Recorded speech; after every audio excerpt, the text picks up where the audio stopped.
నమస్కారం. నేను సునీత లక్కంరాజు. చంద్రబాబు నాయుడు గారు ఒకదొక్కడు ఉపన్యాసాల్లో మాట్లాడుతూ ఆంధ్రప్రదేశ్లో అభివృద్ధి జరగలేదు, అభివృద్ధి జరగాలి అంటే చంద్రబాబు నాయుడే రావాలంట, జాబులు రావాలంటే బాబే రావాలంట అని చెప్పి ఒకదొక్కడు ఉపన్యాసాలు చెప్తానే ఉన్నారు. అయ్యా చంద్రబాబు నాయుడు గారు, ఆంధ్ర రాష్ట్ర ప్రజలకి, ఆంధ్రప్రదేశ్కి మీరు చేసినటువంటి పాపం మర్చిపోయినారా? ఏదైతే ఆంధ్రప్రదేశ్ని, ఒకటిగా ఉన్న ఆంధ్రప్రదేశ్ని ఆంధ్ర తెలంగాణ అని విభజించి, ఆంధ్ర తెలంగాణ అని విడిపోయిన తరువాత మరి ఆ విభజిత హామీలన్నీ నెరవేరినయా? ఆ నెరవేరకపోవటంలో మీరు చేసిన పాపం లేదా? ఈ రోజు కూడా స్పెషల్ స్టేటస్ మీద ఏం చేశారు అని మాట్లాడుతూ ఉన్నారు. ఒక పక్క నుంచి చంద్రబాబు నాయుడు గారు, ఒక పక్క నుంచి షర్మిల గారు. అమ్మా, మీరు ఈ పాపం మీదే కాదా? చంద్రబాబు నాయుడు గారు, మీరు ఆంధ్ర రాష్ట్రం విడిపోయిన తరువాత 10 సంవత్సరాలు ఉమ్మడి రాజధానిగా ఉన్న హైదరాబాద్ నుంచి ఆంధ్రాకి వచ్చేసింది ఎవరండి? చంద్రబాబు నాయుడు గారు, మీరే కదా వచ్చేసింది.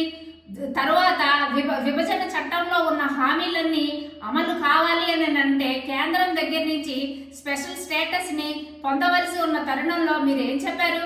స్పెషల్ స్టేటస్ కాదు, స్పెషల్ ప్యాకేజీ ముద్దు అని చెప్పి సాక్షిగా ఆమోదింపచేసి లేఖలు రాసి కేంద్రానికి ఇచ్చింది మీరు కాదా?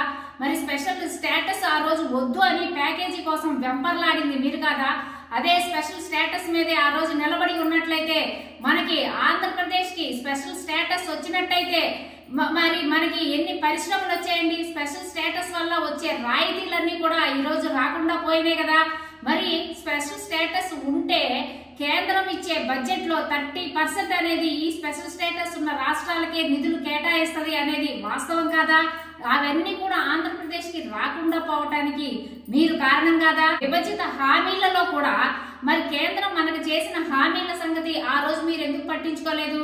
మరి ఆ విభజిత హామీలలో ఉన్నటువంటి విశాఖ స్టీల్ ప్లాంట్ గురించి కానీ, పోలవరం గురించి కానీ మీరు ఎందుకు గట్టి ప్రయత్నాలు అనేవి ఎందుకు చెయ్యలేదు మీరు ముఖ్యమంత్రిగా ఉన్నప్పుడు? మరి మనకి పరిశ్రమల మీద రాయితీలు వచ్చినట్టయితే మరి పరిశ్రమలు ఎంతో మంది మనకు వచ్చేవాళ్ళు, ఆ తర్వాత ఉద్యోగాలు వచ్చాయి, దాని ద్వారా అభివృద్ధి జరిగేది. అయినప్పటికీ కూడా మీరు మీ స్వార్థ ప్రయోజనాల కోసం కాకుండా ఆంధ్ర రాష్ట్ర ప్రయోజనాల కోసం పనిచేసినట్లయితే, మనకి మరి ఆ రోజునే స్పెషల్ స్టేటస్ కోసం ప్రయత్నం చేసినట్లయితే మరి ఈ రోజు ఆంధ్రప్రదేశ్ అభివృద్ధిలో ఉన్నతంగా ఉండేది.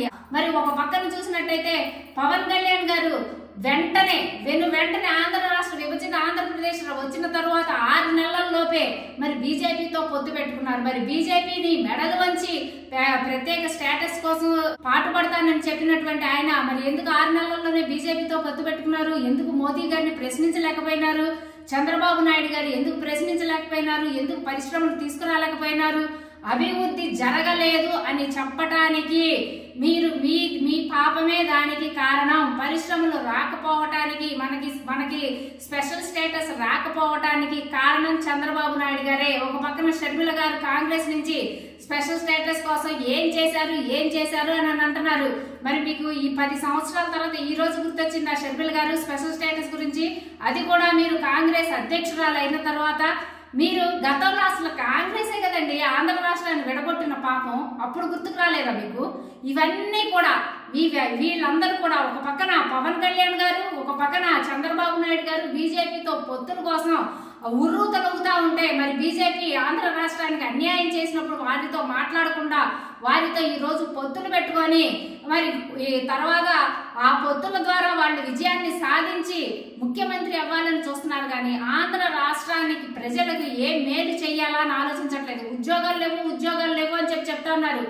ఇంత కష్టంలో కూడా ఆంధ్ర రాష్ట్రాని కోసం పాటుపడిన వాళ్ళు జగన్మోహన్ రెడ్డి గారు ఎన్నోసార్లు మోదీ గారిని, బీజేపీ గవర్నమెంట్ ని, మోదీ గారిని, ప్రధానమంత్రి గారిని కలిసి ఆంధ్ర రాష్ట్రం కోసం స్పెషల్ స్టేటస్ కోసం ఈ రోజు కూడా కట్టుబడి ఉండి మరి పోరాడుతా ఉన్నది జగన్మోహన్ రెడ్డి గారు. అయితే మీరందరూ విమర్శించడానికి పనికొస్తారు. ఈ రోజు ఉద్యోగాలు లేవని బాబు గారు చెప్తా ఉన్నారు. మరి ప్రభుత్వ ఉద్యోగాలు 2,20,000 చిల్లర ప్రభుత్వ ఉద్యోగాలు వచ్చినాయి. ప్రభుత్వ ప్రైవేట్ ఉద్యోగాలు కలిపి మొత్తం 16 లక్షల ఉద్యోగాలు ఈ రోజు కూడా రావడం అనేది జరిగింది. ఇవన్నిటినీ కూడా మీరు చూడకోకుండా ఎంతసేపు నిందలు వేసే ధోరణితో ఉంటున్నారు. కానీ ప్రజలు ఇవన్నీ గమనిస్తున్నారు. విభజిత ఆంధ్రప్రదేశ్ కి స్పెషల్ స్టేటస్ రాకపోవటానికి కానీ, అభివృద్ధిలో ముందుకు దూసుకొని వెళ్ళలేకపోవటానికి కానీ కారణం ఏదైనా ఉంది అంటే అది చంద్రబాబు నాయుడు గారే.